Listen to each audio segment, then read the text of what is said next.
All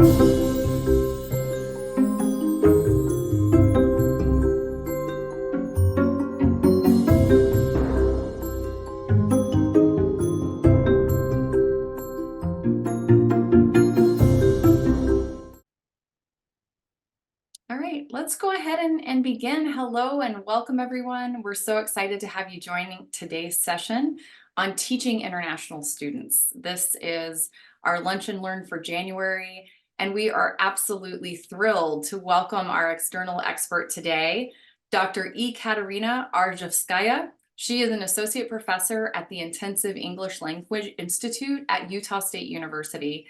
And she leads the pre-service language teachers education program there. Her research and teaching interests also include international multicultural literature, intercultural learning, computer-assisted language and learning, and much, much more. Again, we are so excited to have you with us today, Ekaterina. Thank you so much for joining, and we are going to go ahead and pass this over to you. So thanks. Yeah, thank you so much, Amber and Jamie, for inviting me, and thank you everyone for being here. I hope this can be useful for you. So just a few more words to add to what Amber said. I also co-direct a Master in Second Language Teaching program and the Russian language program. And let's see if there's anything else. Yeah, and I used to work more with graduate students with the international teaching assistants. And yeah, and here you see a picture of Logan. Yeah, it's pretty much, I guess, the same everywhere now in US. A lot of snow, cold, yeah. Let's see. So today, I want to start with the questions. How do humans learn, right? And probably as teachers, we all had these questions we ask ourselves at different points in our career, right? And you probably, if you give you a minute, you can come up with different answers. And that was a question very interesting to me. And then I came across this book by Joshua Eiler, How Humans Learn. And what I found was very similar to what I was thinking. So it was great to see like a lot of confirmation to what I already was kind of thinking about. So I would highly recommend this book if you haven't read this yet. I read it a couple of times and I feel like I want to read it more. It's very easy to read, but at the same time, it has a lot of information, and he bases, of course, his findings on a lot of like research, his own and from other people. And later, so first I will talk about the principles he presented in the book, and then I will give you examples of those principles kind of in action, right, of what I did with my students. And then we can also talk about what we can do with this maybe in our classrooms or like in the future. And then I also want to share with you some resources that can be useful. And we can maybe have some Q&A at the end, or you can share your experiences and comments if you would like to. Okay, so what Joshua Eiler says in his book, we need to engage student curiosity in our classrooms, right? And this comes from research on children, right? We know that the little kids, they ask a lot of questions, right? And we want to create similar conditions in our own classrooms. And oftentimes what we notice is, maybe you also see that in our classrooms, teachers ask questions that we already know answers to, right? But he says we need to create conditions or environments where students ask questions, right? And then find answers. So that can be like a shift, right, we can take. Another one is sociality, right? Of course, we as humans, we are social beings, right? And we need those interactions and developing relationships for learning, right? That's really crucial. Emotions, positive emotions also, again, of curiosity or belonging, right? Those are really crucial, especially for international students, right? Who find themselves in a new place, in a new environment. Authenticity. Our classrooms need to create authentic or offer authentic experiences. And here he draws on research on like neuropsychology, on brain studies, that he says that our brain doesn't retain information or experiences that don't feel real. So if it's something that feels like artificial or fake, we don't kind of process this information or these experiences the same way as it were like something more real and more authentic. And the last one is failure, right? So that can be a hard one to deal with, but I think because in life, in college, in life, in our careers, we all have our ups and downs, right? And we need to prepare our students how to deal with those like more negative experiences. And now I would like to just share some examples from what I do with my students. Maybe you do similar things, maybe you do different things. It would be nice maybe at the end to discuss those. So for curiosity, I encourage my students to present or to write on topics that are interesting to them. So questions they can ask themselves is what are they passionate about, what interests them the most, and what do I want to share with others, right? And sometimes they can be pretty lost. Like if you give them like a list of topics or you ask them to brainstorm, right? They say, oh, I don't know, I'm not really interested in anything. But I think if you ask those questions, like more personal questions, what their passions are, what their interests or hobbies are, that can really encourage them to choose something they're interested in. Collaborative research projects with students. We have a lot of great students, right, who maybe want to go to grad school or improve their analytical research skills. So I always announce in both my grad and undergrad courses opportunities for collaborative research. And here I have a citation from Insight. And thank you again, Amber and Jamie, for publishing my work with a student.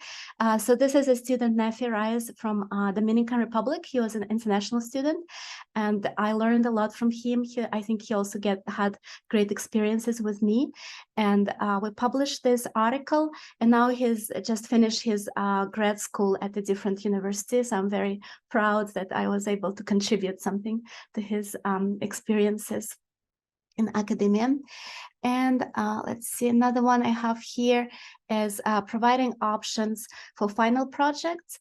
So, for example, you can give them different types of papers, right? They can write about the different topics or also formats, right? I think now it's pretty common, many educators do that. So you submit a paper in written form or oral, or maybe sometimes students prefer audio or video submissions, right? So giving those options and showing some flexibility, I think that's really can be helpful. Let's see. The next principle from Joshua Eiler's book is sociality. And my examples would be, of course, collaborative group projects, presentations, research papers, essays. And actually, Joshua Eiler has a whole subchapter on collaboration in the classroom. And I think it's a really interesting reading. So if you want to look into that, I would recommend this part. Because sometimes there can be challenges with assigning collaborative work, and he goes over those challenges and gives a lot of recommendations. Another practice I do is inviting guest speakers in both undergrad and grad classes. So, for example, for undergrad classes, I can invite graduate students, right? And I think it's really important they serve as role models, right, for my undergrad students, and maybe those students aspiring for grad school. They can really learn from those grad students. It also allows networking and, of course, learning through asking questions. Again, going back to curiosity, right? I always encourage all my students to ask questions, while grad students, they can share their experiences and research. So I think it's really good and interactive in that way. And of course, collaborating across levels. So in our intensive English program, we have 4 levels. And so going and presenting, for example, I can take my level 4 students to present for level 3 students and vice versa. So collaborating across the program and with different university resources. So I take them to the writing center. We also have International Friends Group. I don't know if maybe you have something similar at Park University, where local people just kind of volunteer to take international students on hiking or on skiing trips. So that's really nice community resource. And of course, I invite guest speakers and faculty to my graduate students in the master's program, and they can share experiences, and that's also great. Let's see, emotions. And that's another principle from Joshua Eiler's book. And here you see a picture of my students at the art museum here on campus. Probably you have maybe something similar at your university. So emotions related to students' home cultures, right, and experiences back home. So one project I did in collaboration with the art museum was taking a group of students, like you see here, to the art museum, and then they choose an object that is similar to their home country, or somehow reminds them of their home country. So it's here in the photo. Maybe you can see some like a seascape, right? There is ocean and some fishermen. So I had a student from Venezuela, and he talked about this painting and how it reminds him of his experiences in Venezuela. He used to live next to the ocean. He was a fisherman. So he had a lot to say. And actually, after they practiced with me, we invited like general audience with the help of the art museum, and students were making presentations for the like local, people, and that was really great. Yeah, so the local people could learn about student cultures. They could also interact with the students, and the students had a chance to present like to a real audience, right, at the museum.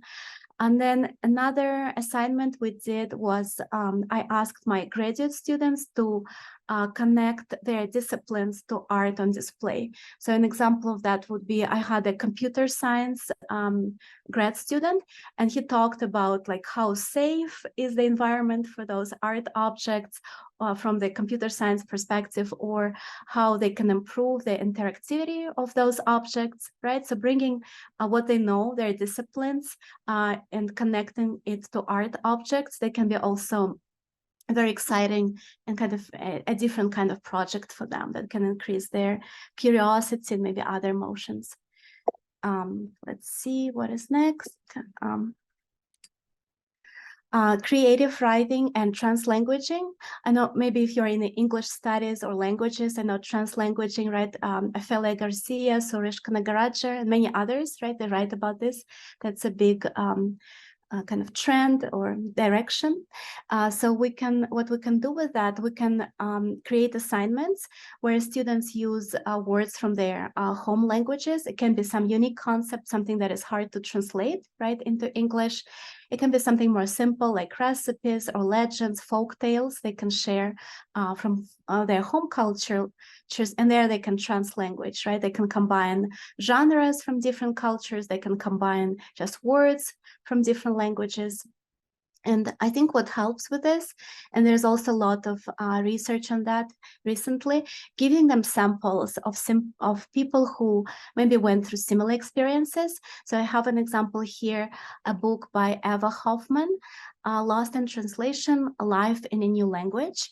So we read excerpts from this book, and this is a book, I don't know, maybe some of you are familiar, by a Polish immigrant to Canada. She came to Canada as a teenager, and she talks about how she had to kind of recreate who she is, because at first her English was very limited, and she talks about how she lost a sense of who she is, her identity, and then she had to recreate a new kind of linguistic identity in a new language. And many of the students, they can relate to those experiences, and they want to share their experiences with a new culture, a new language. And I think that can be also a good assignment for this. And let's see, I'm going to move on to authenticity, right? Creating something real, something authentic, right, in our classes. And I'm a big like fan of service learning and community engaged teaching. So some of the projects we did with here, maybe you have similar organizations in your area, English Language Center, a few elementary schools, preschools. These are just some of the places I took my students to. So of course they can practice their speaking, their listening skills, digital literacy skills, depending on the project, right? You come up with a community. And also it allows them to get more confidence, presentation skills, and also they learn that they can make an impact, right? Even though their English may not be always like as perfect as they want it to be, but they can still help somebody or like teach somebody something, right? Maybe about their home cultures, about their discipline, something they know. So they learn they can make a positive impact on the people around them. And again, it gives them a lot of confidence. And I feel it also instills skills for lifelong learning in them and also in the faculty who work with the students. And let's see, the last one is on failure. And also, if you're familiar with Susan, I believe it's Blum, she has published books, and there are a lot of seminars online, webinars, if you want to have a look. I think it's really interesting. So basically, she talks about how we need to de-emphasize grades in our classes. And she gives a lot of ideas how we can do that. I give some examples what I tried. For example, we can give students smaller projects throughout the semesters rather than just something like a big project at the end. And this helps them, it kind of makes work more manageable, right, for the faculty and for students, and also helps them see their progress, right? So maybe they can make little improvements every time, right, rather than just like fail at the end, right, maybe. And then also she recommends ungraded work. So instead of giving like always like A, B, C, or whatever the points, we can, where it's possible, right? Because we work in a system, it may not be always possible, but where it's possible, maybe give them more like feedback and use categories like complete, incomplete, or needs more work, right? And if it's needs more work, they can resubmit it, right? Or if it's incomplete, probably you can also give them options to resubmit their work. And this is still pretty new to me, but I read the book, and I know there is so much on ungrading now going on in education, and I feel we can all contribute a little bit to this initiative. And also, I'm a big fan of student portfolios. And I know oftentimes they talk about portfolios where you can represent your best work, right? Like professional portfolios.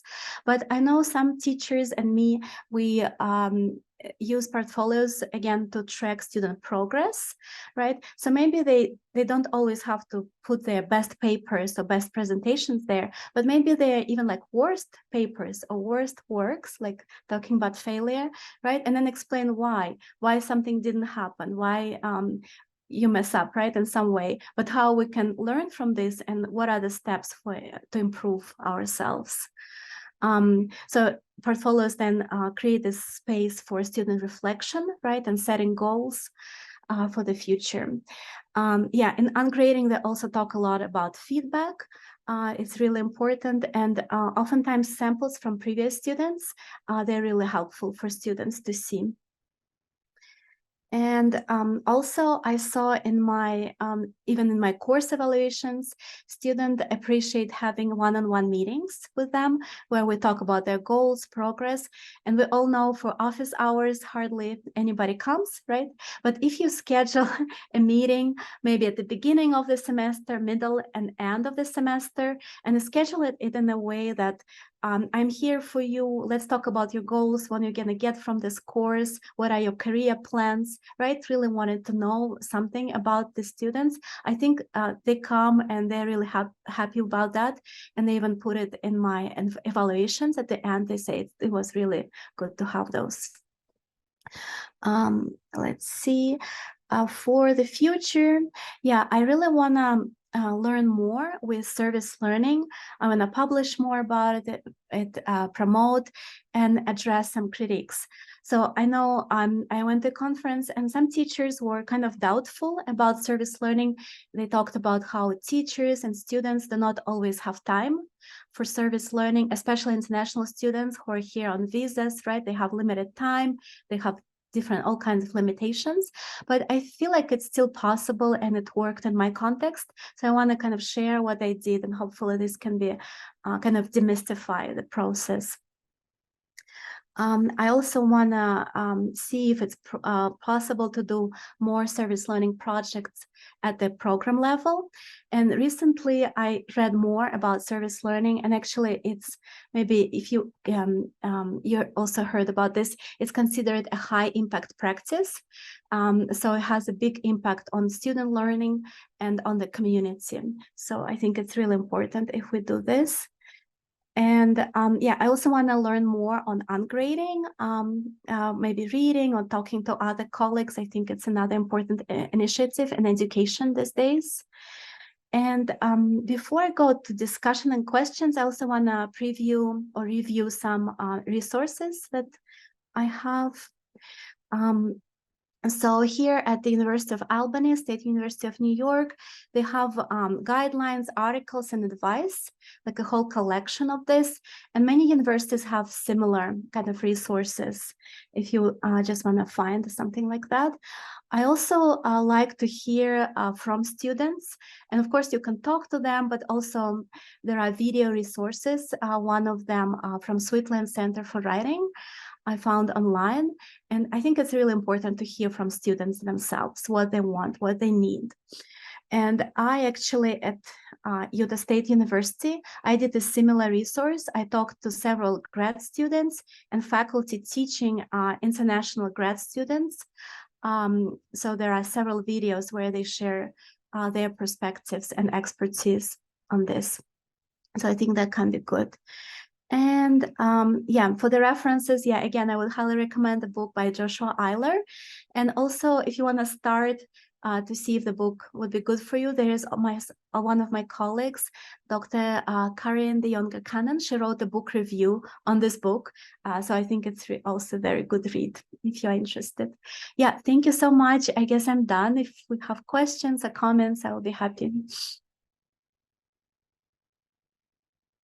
Thank you so much. This is extremely helpful. And as Jamie has put also in the chat, we wanted to let you know that the presentation recording and the resources that she's mentioning will be available on our website. So we'll make sure to share that with everyone.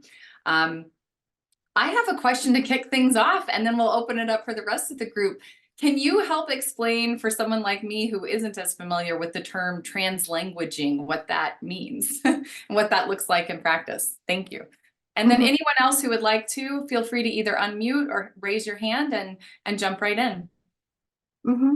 Yeah, so at first this concept was also a little complicated for me. So I read several articles. I also read Arshavskaya Garcia, and she also has a great video presentation on YouTube if you wanna look it up.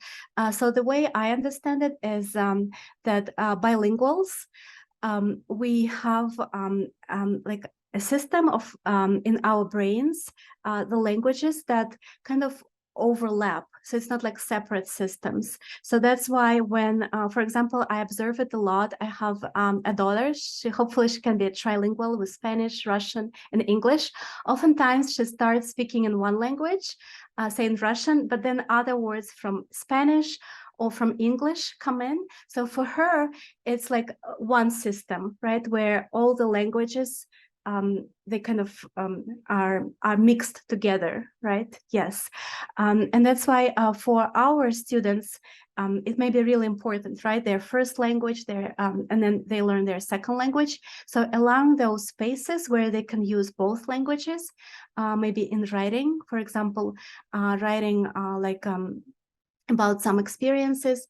I had a class on like recipes and food, and oftentimes with some certain, like, I don't know, plants or some dishes, right? We cannot translate, there is no English translation. So they would use those words from their languages when they explain certain recipes from their home cultures. And I sometimes they say that it can be a little confusing, but at the same time they realize that is what is their experience is like bilinguals or trilinguals. So kind of recognizing that they have those linguistic resources and we can use them in some way in the classroom. I think that can be it's both a kind of a linguistic phenomenon and an educational practice. I don't, does it, Amber? Oh, Yeah. wonderful. Yeah, that totally illuminates that topic. Thank you so much. And Ekaterina, would you mind stopping the screen share? And then that way for this portion of the Q&A, we'll be able to see everyone's lovely faces as we get into the conversation here. So thank you. Mhm. And anyone else who would like to jump into the conversation, please go ahead and unmute and ask any questions that you might have or share any experiences that you have found to be successful as well.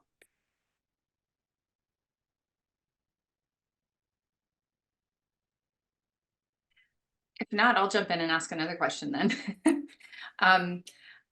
I think a lot of times, you know, we have quite a large population of international students at Park, and that number is growing. And I think we want to know how to create kind of that sense of belonging for them within our classes. I loved the examples you gave, especially about how to utilize the service learning and community-based projects, but also even just restructuring how you frame your office hours of asking about their goals and wanting to get more information about them. It's not just the course or content material.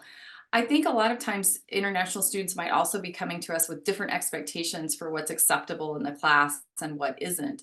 And so what is the best way that you have found to kind of create universal expectations for everyone related to academic honesty or timeliness or those kinds of things? Like, what are some ways that you have found to be effective in creating that sense of belonging, but also creating kind of a universal expectation for their learning in your class? Mhm. Yeah, I think it's definitely a hard hard one, but I think just having clear and same expectations for all, so not treating anybody different, right? Even but at the same time recognizing and appreciating the differences or the unique perspectives that every student brings to the classroom. So I think one of the ways maybe to do this is at the beginning of the semester, I share a little bit about myself, where I come from, and a little bit about my experiences as an international student here in the US and the things I had to learn. Sometimes they're like the bad way, right? The negative experiences, what they taught me. And yeah, maybe even sharing some of your, I don't know if it's called failures or some mistakes that you made, whatever is, whatever you feel comfortable with sharing. And then maybe in that way, some creating this space where they can share their problems or certain issues and kind of be more honest and more understanding of each other. Yeah, I'm not sure if anything else. Yeah, I can think more about it. Yeah.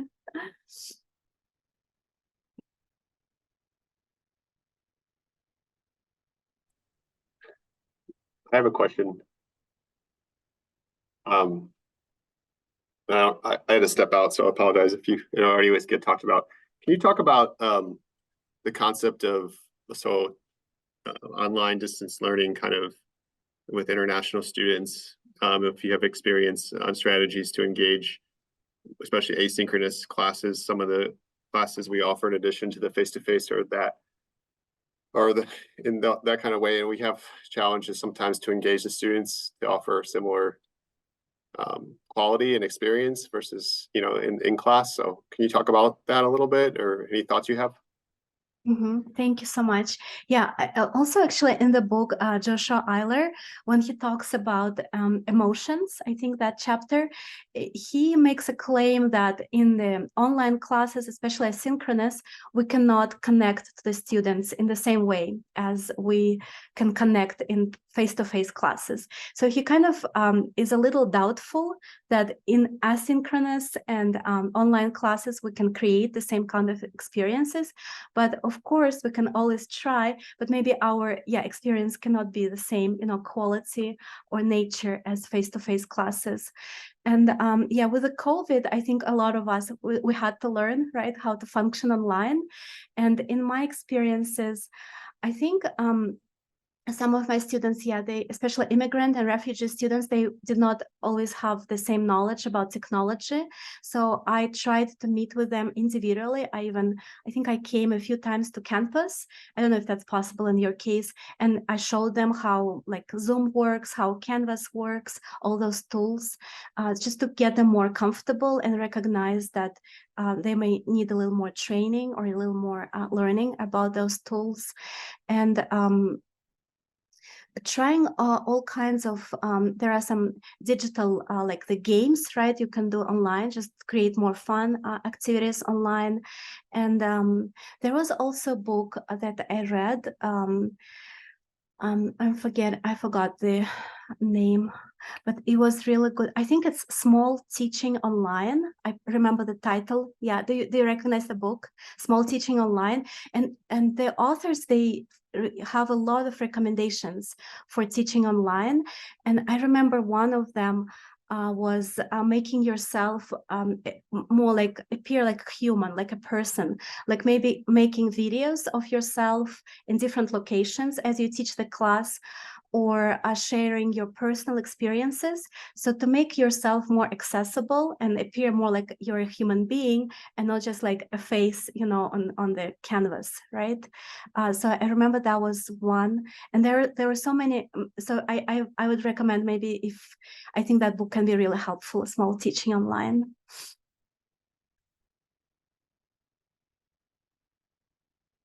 Kevin, I had also heard where you can, if you're online, to kind of use that environment to your advantage, where you could ask people maybe for introductions to share like an artifact from their home that represents, something meaningful to them, and that might be related to their home country or maybe not. I don't know, but anyway, that was just another strategy I'd read about too. And Ekaterina, that's a great nod to the book. We actually had a keynote presenter on that a couple of years ago, so it's a great recommendation, I think, for any teaching and learning endeavors, for sure. So thanks for sharing. And it looks like Dimitri has a question. Go ahead, Dimitri. Sorry. Thank you for the presentation. And I have a question. Maybe you can speak a little bit about your experience about the division of the roles between the faculty and support services in the universities when it comes to the international student success. Because I think this is something that we're still kind of discovering, and I'm curious what were the successful initiatives that were done outside of academic side, or was something that kind of any interesting collaborations? Yeah, thank you so much. Yeah, that's another great question. So I think as a like ESL teacher, right, I try to not just refer my students to different services, but be like a broker or a connection person. So for example, I invited somebody from the psychological services to my ESL class, and she gave a presentation what kind of services they offer. I take them to art museum, to library on campus, to the writing center. So sometimes if we just tell them, okay, this is a good service, just go there, but they may be afraid, they may not have the language or cultural knowledge, right, to access those services.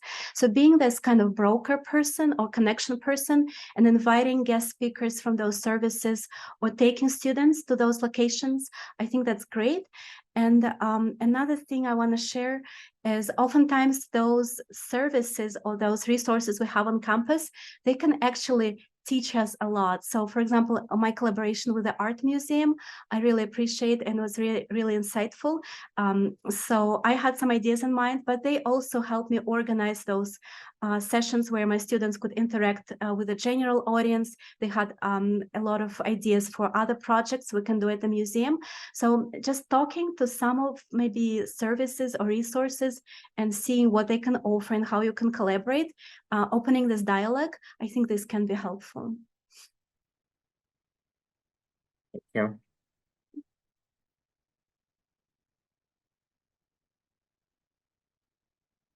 Ekaterina, I feel like this is a simplistic question, something that I should know, but I really don't. So I don't know if I'm hurting my students or helping them.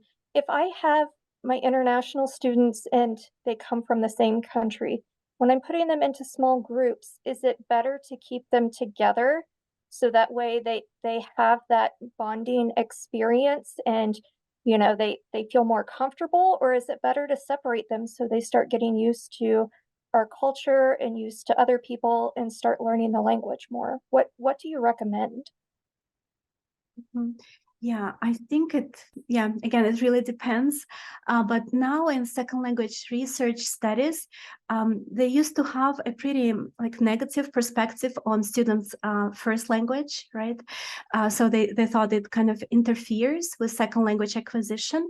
But now with translanguaging and with other trends, they came to see first language is really helpful, right? Especially if your students are beginners, right? Oftentimes, I don't know if you saw, there is a lot of classrooms, even at K-12 level, right? As they start with a new language, where teachers use translanguaging. So if you speak, say, Spanish and English, and there is maybe a math concept that the students knows in his first language, teachers are welcome to use both languages.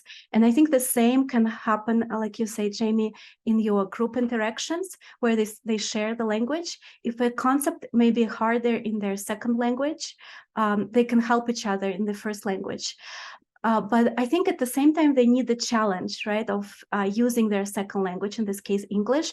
So maybe balancing, like you do, first grouping them with their first language, right, peers, but then mixing, right, with different language backgrounds. I think this can be helpful. So I would recommend, based on what I know on the research and my practice, maybe using both of those approaches, seeing where students are in terms of their language skills. Perfect. Thank you. Thank you.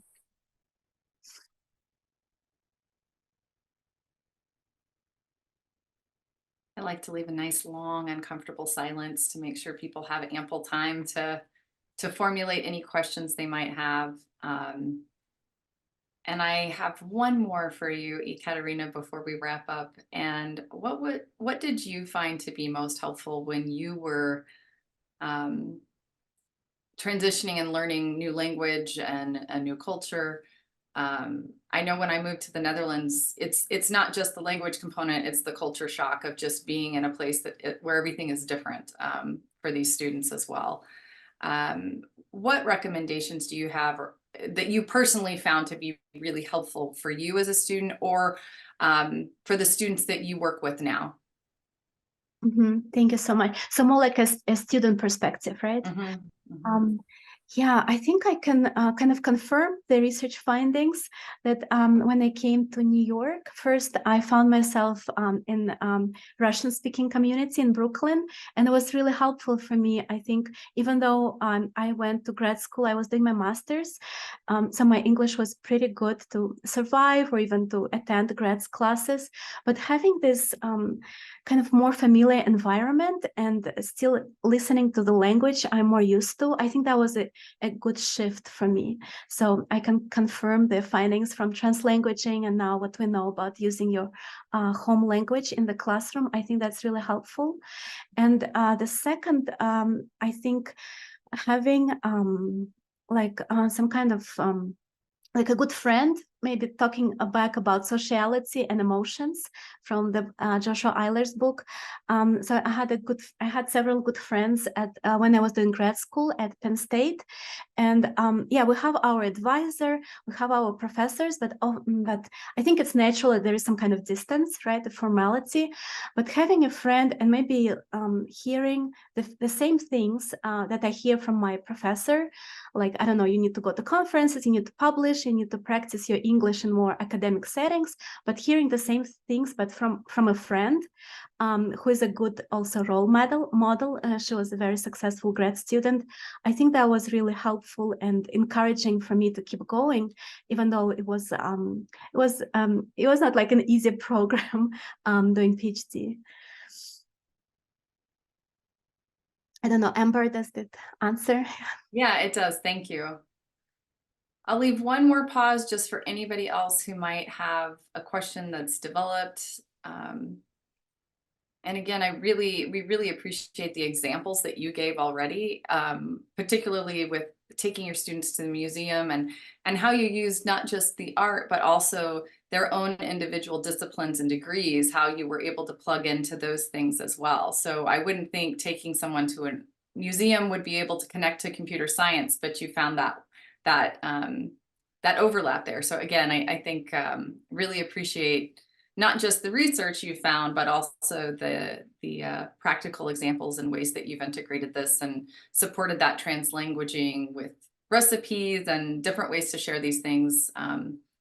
So I really appreciate you being here. If anyone has any final questions you'd like to ask, now's the time to raise your hand.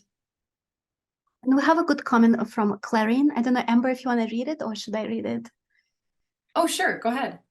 Yeah, so Clarine says, I think the component of failure connected to learning is often overlooked or shunned. Many fear retaliation, embarrassment, or perceived as irrelevant, both in the corporate realm and classroom. Some of the best lessons in leadership I have learned are from ineffective leaders, what not to do.